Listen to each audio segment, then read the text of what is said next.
Welcome to Futility Closet, a celebration of the quirky and the curious, the thought-provoking and the simply amusing.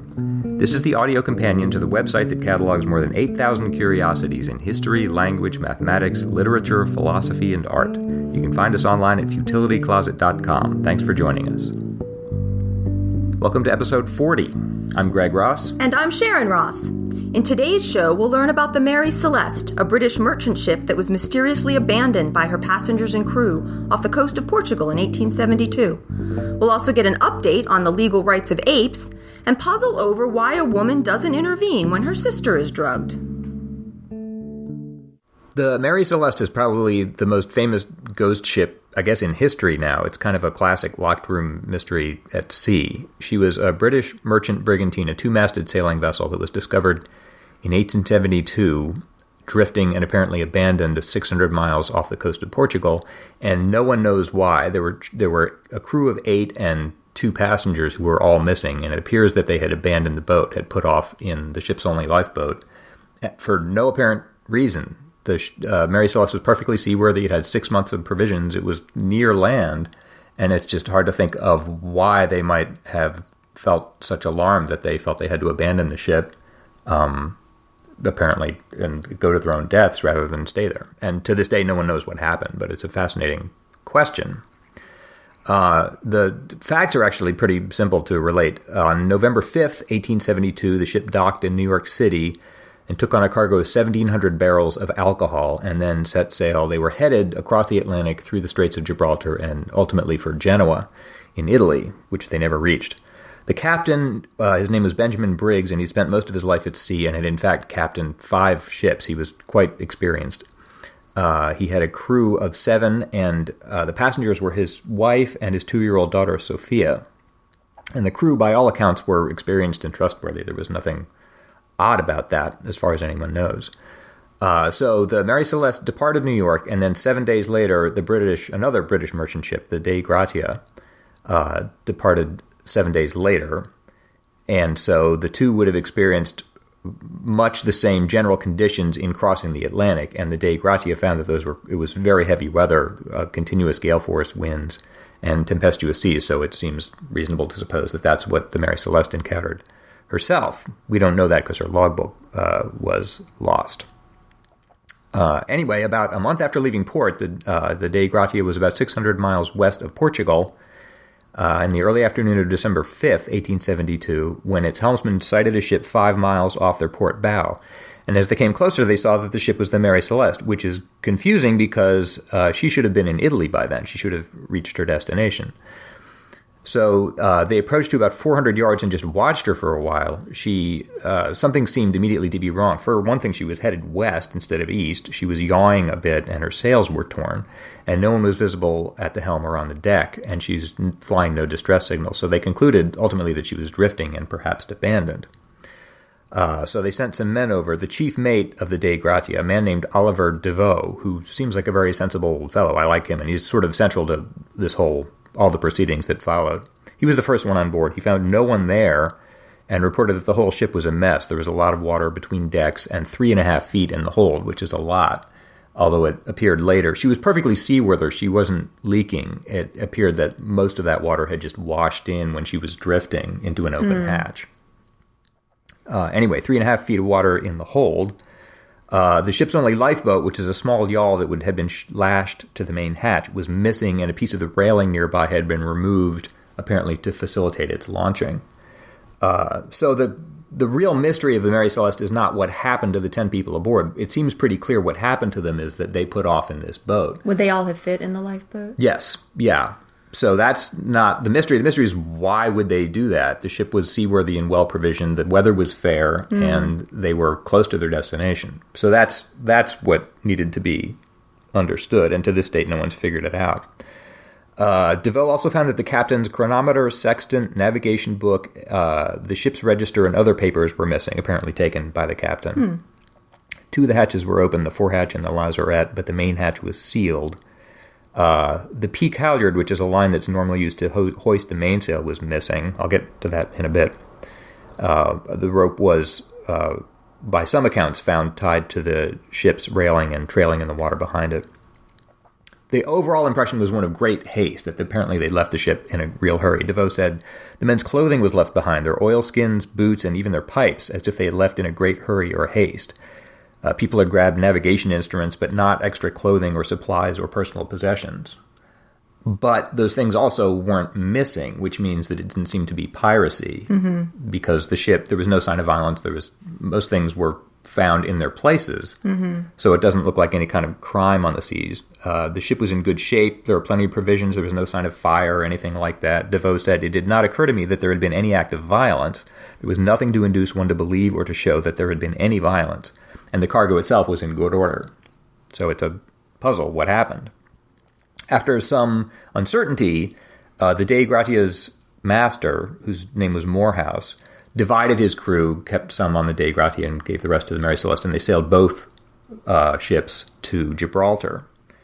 Along the way, they discovered that, in fact, the Mary Celeste was so seaworthy that she actually leaked less than the Dei Gratia herself. It was just a beautifully buoyant, wonderfully seaworthy vessel, which just compounds the mystery. And at Gibraltar, they convened a British Admiralty court to hold an inquiry. Morehouse, since he had discovered the Mary Celeste, claimed her as salvage, which is just sort of it was his right in those days. He could claim a salvage to compensate him and his crew for the danger and the risks they'd undergone in saving the Mary Celeste. That wasn't uncommon, but finding a perfectly seaworthy and well-provisioned ship is, so it was already kind of this rather famous mystery and much in the news during the hearing.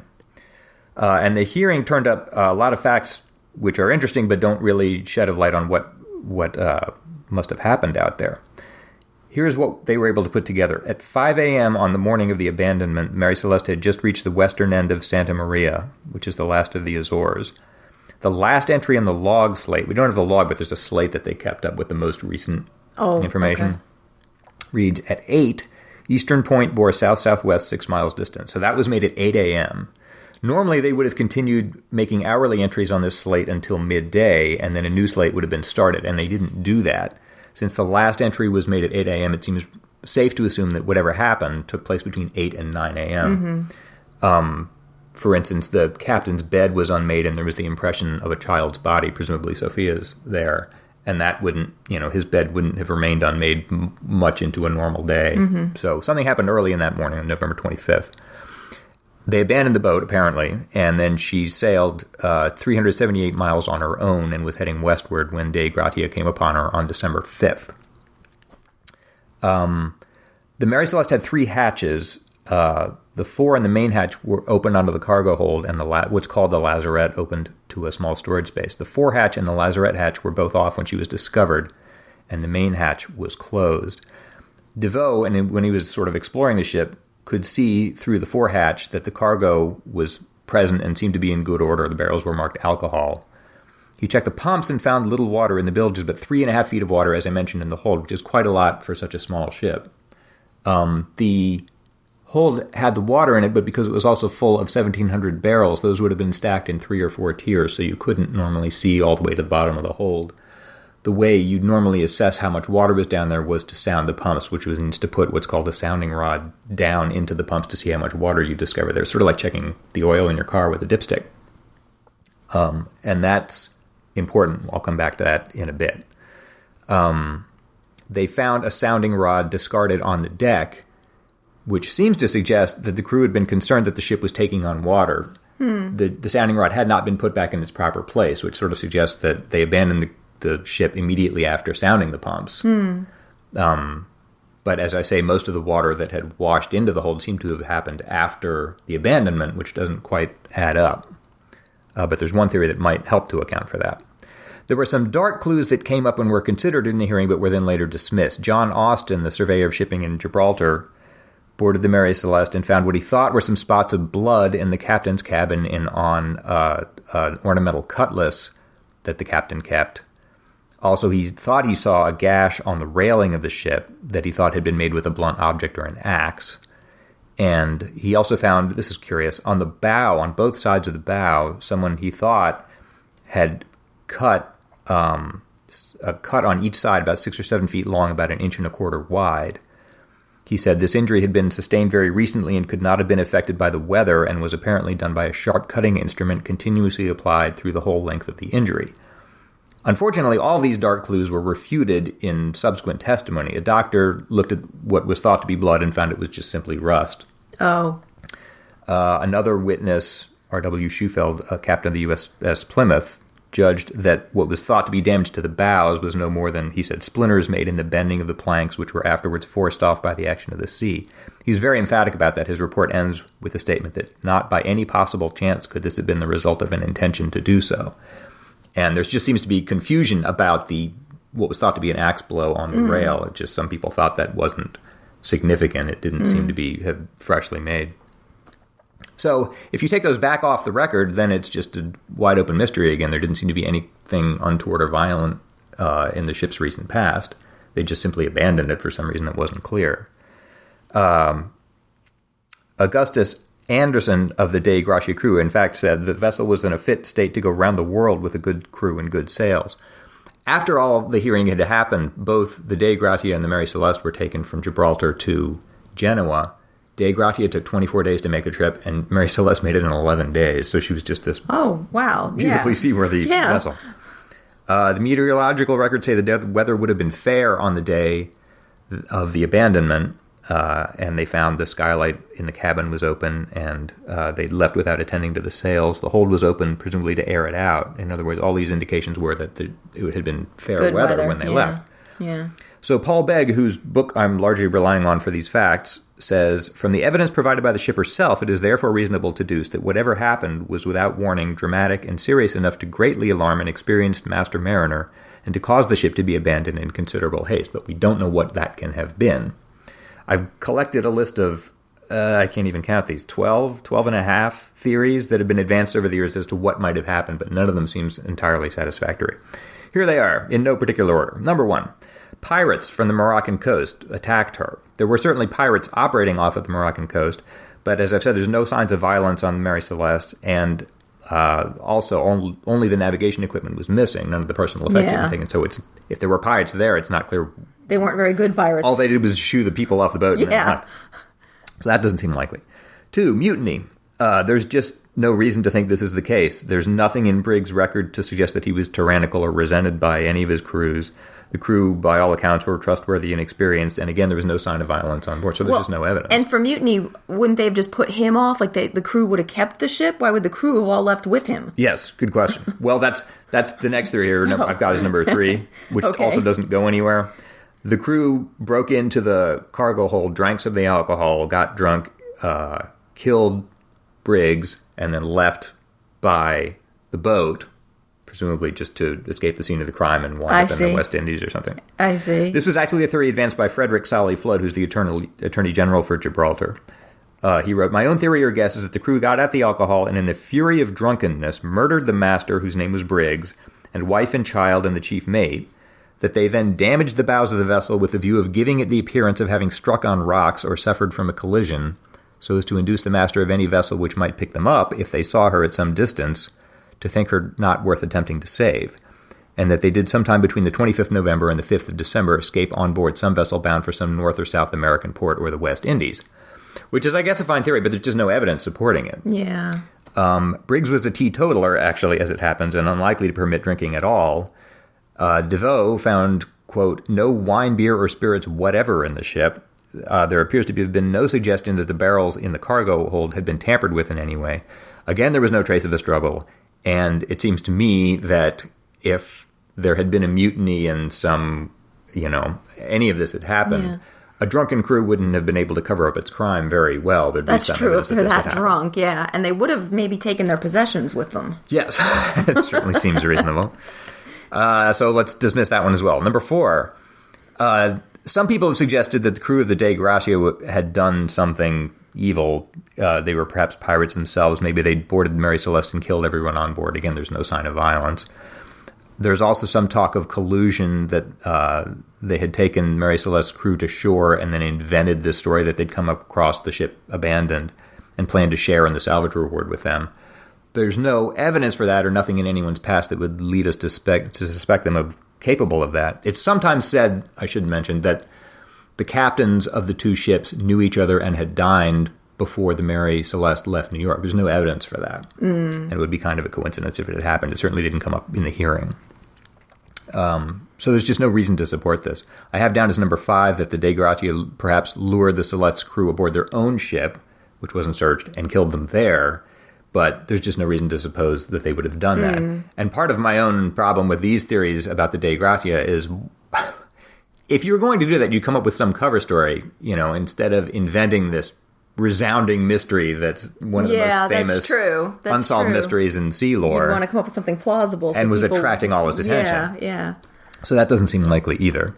Number 6, Captain Benjamin Briggs killed everyone in a religious mania, then came to his senses and killed himself out of remorse, which has a certain tidiness to it, but there's just no evidence supporting it, and again, there's no sign And what of did he violence. do with his navigational tools? Right. They get some points for, that sort of does seem to wrap everything up, but there's just nothing supporting it. Number 7, this is by far my favorite theory. This was advanced in the Chambers Journal in 1904 by J.L. Hornibrook. Quote, "There is a man stationed at the wheel. He is alone on deck, all the others having gone below to their midday meal. Suddenly a huge octopus rises from the deep and, rearing one of its terrible arms aloft, encircles the helmsman. His yells bring every soul on board rushing on deck. One by one they are caught by the waving, wriggling arms and swept overboard. Then, freighted with its living load, the monster sinks slowly into the deep again, leaving no traces of its attack." This went immediately to the top of my list. Unfortunately, there's no evidence for this either. I don't think giant octopuses behave in this way. Well, and the octopus, again, would have wanted the navigational tools and the captain's log, and he carefully open the rail and take the boat as well. Maybe they do that. I don't know. I don't know much about octopi.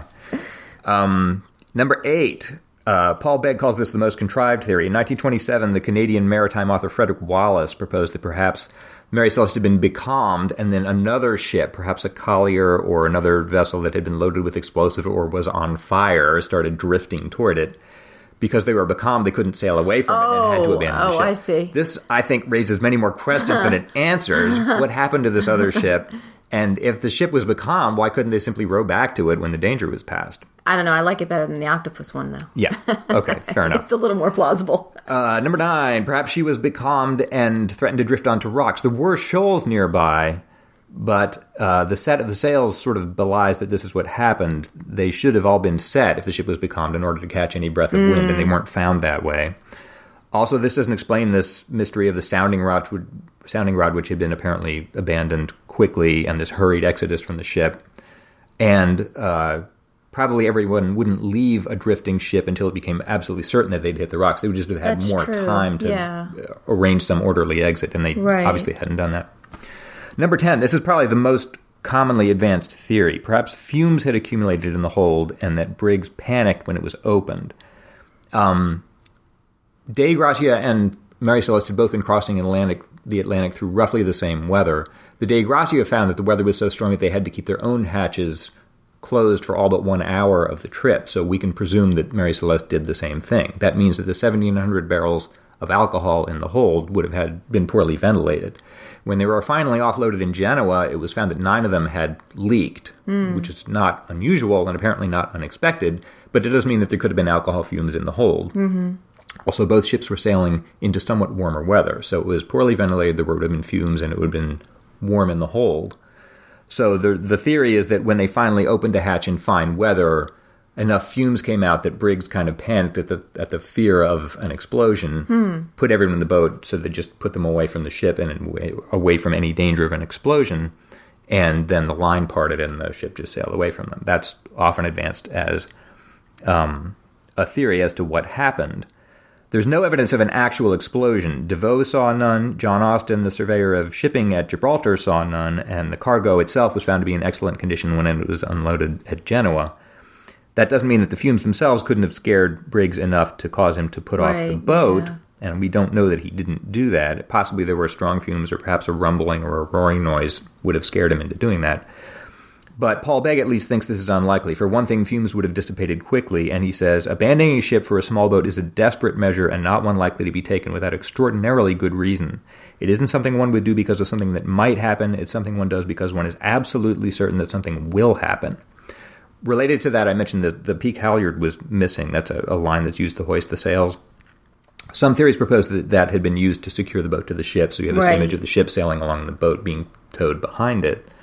That doesn't quite add up. The testimony is conflicted. Begg points out that if you think your ship is in danger of exploding or sinking, the last thing you would do is tie your boat to it, which seems to be a good point. And again, he emphasizes abandoning ship is not a decision to be made lightly. There's a lot of money at stake, both tied up in the ship itself and in the cargo. So Briggs, the captain, or the first mate at least, would likely have remained aboard until they were absolutely certain she was sinking, which she was not. Mm-hmm. But still, that's a possibility. Among all these theories, I suppose that's the most likely. There's one more that I mentioned just because it's interesting. A waterspout or a tornado at sea. The conditions were suitable for this. And what's interesting about this is the pressure differential would have been enough to draw some water up into the pumps so that when they sounded them, they would have appeared there was more water in the hold than there actually was. So they might have thought they were sinking? Right. And in fact, this was DeVoe's own theory. He said, "My idea is that the crew got alarmed and by the sounding rod being found alongside the pump, that they had sounded the well and found a quantity of water in the pumps at the moment and thinking she would go down, abandoned her." Paul Begg, whose book I quite like, I'll just read his last paragraph verbatim. He doesn't reach any ultimate conclusion, but I just think this is interesting. He says, "Whatever caused Mary Celeste to be abandoned, mate Oliver DeVoe's observation about the sounding rod is very likely the key to the solution. Someone had sounded the ship, and they had dropped the sounding rod on the deck instead of replacing it where it was kept. This suggests that Mary Celeste was sounded very shortly before being abandoned, and that something about the sounding had caused considerable alarm, and the sounding rod had simply been dropped on the deck. We can only assume that the sounding gave the impression that the ship was taking on water, but we know she was not. Whatever those aboard thought had happened, be it an explosion in the hold or not, has to have given the impression that the vessel was taking on water. If it wasn't a waterspout, what could it have been?" And he leaves that question open. He doesn't come to any ultimate conclusion about what actually happened there. And those are, for the most part, all the theories that have been advanced, at least in my research. I'll leave the last word to R.W. Schufeld, the captain of the Plymouth, who discounted the damage to the bows. His own thought was that she'd been abandoned in some hasty panic, perhaps after a rough gale, in the belief that she was taking on more water than was actually the case. But he said, "But if we should never hear of them again, I shall nevertheless think they were lost in the boat in which both master and crew abandoned the Mary Celeste, and shall remember with interest this sad and silent mystery of the sea."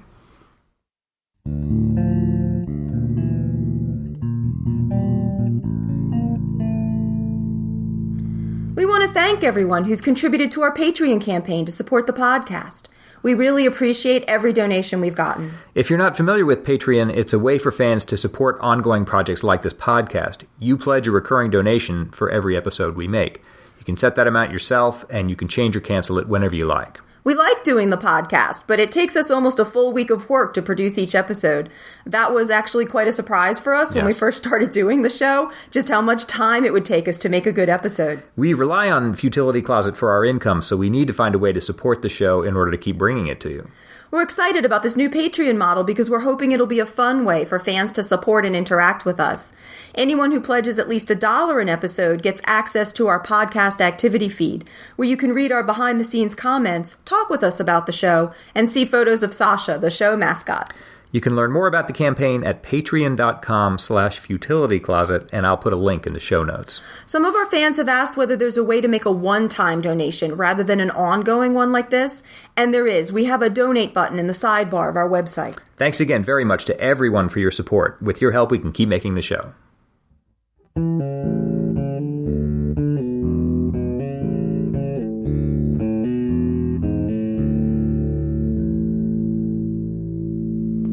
We have an update to a story I reported on in episode 33. In that episode, I discussed how Stephen Wise and the Nonhuman Rights Project was fighting to get intelligent animals freed from captivity by trying to get courts to recognize them as legal persons. The most recent case that this group was fighting was on behalf of Tommy, a chimpanzee living in isolation that the group likens to keeping a human in unlawful solitary confinement. Walker Boyd sent in an update on this trial, letting us know that a decision had been reached, and included a link to the written opinion by the New York Supreme Court Appellate Division. Unfortunately for Tommy, the 3-judge panel was unanimous in denying legal personhood to Tommy, and thus he is not entitled to the rights and protections afforded by the writ of habeas corpus, as Wise was trying to argue for him. Walker says, Interestingly, the rationale of the decision is largely that chimps, unlike humans, do not have duties and therefore have no rights. Which is kind of an interesting basis for a decision. But I read through the court's opinion, and that does seem to actually be the crux of the judge's argument. The judges say that society extends rights in exchange for an express or implied agreement from its members to submit to societal responsibilities. They note that the legal definition of a person is a human being or an entity such as a corporation that is recognized by law as having the rights and duties of a human being. So that recognizes he's not shutting the door on the idea of a non-human entity having rights. And there are animals like, Well, they just have to be able to carry out rights and duties. Because there are some animals like guide dogs and stuff that That's true. do that already. I mean, it seems like this hopeful in the long run that this could... Maybe, but the judges conclude that, unlike human beings, chimpanzees cannot bear any legal duties, submit to societal responsibilities, or be held legally accountable for their actions. So they say, in our view, it is this incapability to bear any legal responsibilities and societal duties that renders it inappropriate to confer upon chimpanzees the legal rights, such as the fundamental right to liberty protected by the writ of habeas corpus, that have been afforded to human beings. Although you raise a good point, which is some animals do have maybe societal responsibilities, but but they can't really be held legally accountable for their actions. Except in medieval Europe when they did try pigs for murder and things like that. But nowadays we can't. So that was the basis of their rationale. They think, at least in the United States, because when I reported on this article, I did report that in other countries, sometimes like inanimate objects have been considered legal persons in the eyes of the law. Yeah. Ships or religious books or things like that. But that's in other countries. So that was the decision here. Lawyer Dan Fingerman wrote in to note that it really would be more appropriate to have this kind of issue changed through new legislation rather than through the courts. Dan's point was that expanding personhood to encompass non-humans would be a major change in public policy that the representative branches should make, not a court, which is a valid point. I mean, that's a valid perspective. Because then the people have input ultimately through the representatives instead of just having the bench decide it. Right. The judges who ruled in Tommy's case did also note themselves that while Tommy's lawyers have not been able to establish a legal basis for applying habeas corpus to chimpanzees, they can appeal to the legislature to extend more rights or protections to non-humans. I'm sure our lawyers would argue that they think the legislature is very unlikely to make these changes, and they're hoping to get it done through the courts. But I mean, he's got a good point there. It ought to be ultimately it ought to be the people who decide these things, right? I thought it was interesting to note that this movement to give more rights to intelligent animals, especially non-human primates. It's not just happening in the United States. There are also groups working in various countries towards this end. And animal rights campaigners in Argentina have been more successful than Tommy's lawyers. There, they filed a habeas corpus petition on behalf of Sandra, a 29-year-old orangutan at the Buenos Aires Zoo. And that court did agree that Sandra deserved the basic rights of a non-human person and thus should be freed from the zoo. Wow. So, yeah, that was in Argentina. So that's interesting, and I wonder what kind of precedent that might end up setting. That's very interesting. Basically, I'm not a lawyer, but it seems to me like this is a developing issue that's really pretty complex, and I don't think it's going to be easily settled or quickly settled. If you think about it, there are really various categories of animals, and it could take a really long time to work out what would represent fair and reasonable treatment of all the different categories of animals, and where do you draw the line for what's considered an intelligent animal. It seems to me we're still struggling to work out exactly what rights and protections different groups of people should have. That's true. Like prisoners or prisoners of war or minority groups or people who are incapacitated in various ways or held in different types of institutions. So, I mean, we can't even get this sorted for people. So if you start trying to sort it for animals, that could take some time. That doesn't mean we shouldn't be considering it. I mean, obviously as a race, we want to be fair and reasonable as much as possible. In addition, it also, just thinking it through myself, it seemed to me that in some cases it could be more humane to have animals in captivity rather than to leave them or release them into what could be dangerous or endangered conditions. I mean, some zoos probably provide much better conditions for the animals than they would actually get in the wild. So that's, I think, another question too. Yeah.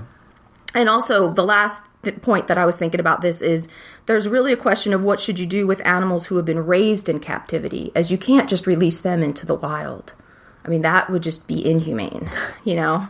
There are sanctuaries for some types of animals, but that's not likely to be the answer for all of them. They would have a limited capacity, and they only cover certain types of animals. So there's really a lot to be, I guess, figured out on this whole issue. Yeah, but it's interesting that at least in Argentina, some wheels are turning. Yeah. On a very different note, another listener, Jack Roxby, wrote in to say, I've been a devoted reader of Futility Closet for years, but only began listening to the podcast recently. I love the conversational tone of the podcast, especially how Sharon seems to be hearing stories for the first time, even as you relay them to listeners. It helps the listener feel included, like it's a chat among friends. And that really is the case. I often don't know a whole lot about what Greg's going to be talking about, so I'm sitting here going, wow, that's amazing, you know, as I'm hearing for the first time some of the details of these things. Jack went on to say, because of this discussion style feeling, I've recently started using the site Coffeetivity to stream coffee shop background noise while I enjoy the podcast, as it makes me feel like we're all sitting around a table having coffee somewhere and discussing unusual research. So, of course, I had to look into what Coffeetivity is. I had never heard of that. In its own words, Coffeetivity recreates the ambient sounds of a cafe to boost your creativity and help you work better. And apparently, for some people at least, enjoy podcasts more. That's great. I didn't know about that. The site claims that this is backed up by research. They say that there's a peer-reviewed study from the University of Chicago that found that a moderate amount of ambient noise is conducive to cognition. So Coffeetivity says this means that being a tiny bit distracted will help you be more creative. That's their conclusion that they draw. And they helpfully provide a variety of background coffee shop noises for you, such as Morning Murmur and Brazil Bistro. I'm going to try that. So you can choose your coffee shop noises. Great.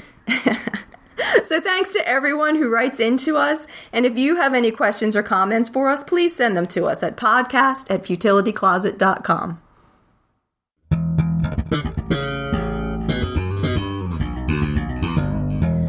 This week, Greg's going to be trying to solve a lateral thinking puzzle. I'm going to give him an odd-sounding situation, and he has to try to figure it out asking only yes or no questions. Okay? Yes, ma'am. All right. This week's puzzle was sent in by Nick Madrid, who has sent in several that we've used before. Mm-hmm. So this is another Nick Madrid puzzle. Thank you, Nick. A young woman goes to a nightclub and tries to have fun. Someone slips a pill into her drink without her noticing. After she finishes it, a dramatic change comes over her. An hour later, she departs the club with a strange man who had previously filled her with fear. Her sister is also at the club and watches the situation unfold, but does nothing to prevent it. Why not? That's a sinister one. Yes, it does sound very sinister, doesn't it? Okay. Is this true? I don't think so. I hope not. Okay. There's a lot to figure out here. Tries to have fun. Does that have some specific meaning? Was she trying to do something in particular? No. Okay. So a young woman and her sister go to a club. Yes. Do I need to know more about the kind of club? No. Okay. And a man... Are there other people besides these two women and the man? No. And is there some backstory that I need to uncover? Something about their identities or occupations or something? The women? Yeah. There is? Yeah. Do they know the men? No. Either of them? No. And the man, do I need to know more about him? No. I don't need to know more about the man. Does he have bad intentions? No. Of course not. All right. But they don't know each other. The sisters know each other. But the sisters don't know the man. Right. And how does this end again? The man goes off with one of the women. Yes. One of the sisters. Yes. Do I need to know more about what happens after that? No. And could they be said to go off with the other sister's approval? Yes. Okay. So the main thing I need to know is what the backstory is. The two sisters, do we need to know where this happens or time period or anything? No. So they're just two sisters? Yes. With some history, but not with this man. Correct. Do I need to know their occupation? No. But you say they have some history. Has this happened before? No. No, actually not. That's a good question. Are they how can I ask this? Does the man give the pill? You say that he puts a pill in the one sister's drink? I did not say that. Can you read it again? Someone slips a pill into her drink without her noticing. Oh, but not the man. Not the man. But you say there are only 3 people involved. Yes. Oh, holy cow. So her sister puts a pill in... Yes. Really? Yes. All right, let's keep going. This got really even weirder. All right. Okay, so two sisters go to a club. Yes. One puts a pill in the other's drink. Yes. Unbeknownst to her? Yes. With the intention of inducing her to go off with this man? Not that specific intention. But with a man? Yeah, let's say yes.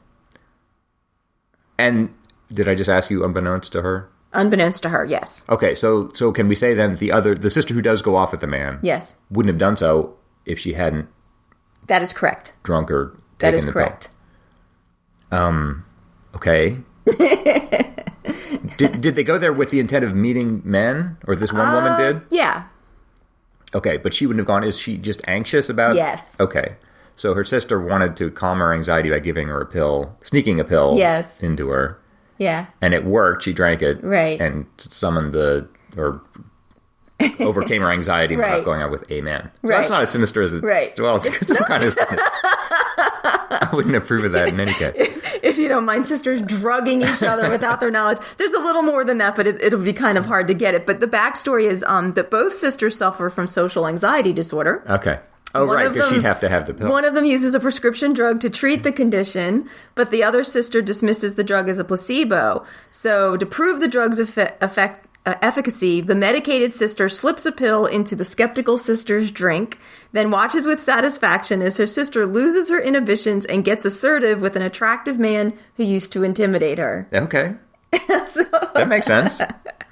So thanks so much to Nick. And if you have a puzzle you'd like to send in for us to use, please send it to us at podcast@futilitycloset.com. That's another episode for us. If you're looking for more Futility Closet, check out our books on Amazon or visit the website at futilitycloset.com, where you can sample over 8,000 absorbing tidbits. At the website, you can also see the show notes for the podcast and listen to previous episodes. Just click podcast in the sidebar. If you'd like to support Futility Closet, please consider becoming a patron to help keep us going. You can find more information at patreon.com/futilitycloset. You can also help us out by telling your friends about us, by leaving a review of the books or podcast on Amazon or iTunes, or by clicking the donate button in the sidebar of the website. If you have any questions or comments about the show, you can reach us by email at podcast@futilitycloset.com. Our music was written and produced by Doug Ross. Thanks for listening, and we'll talk to you next week.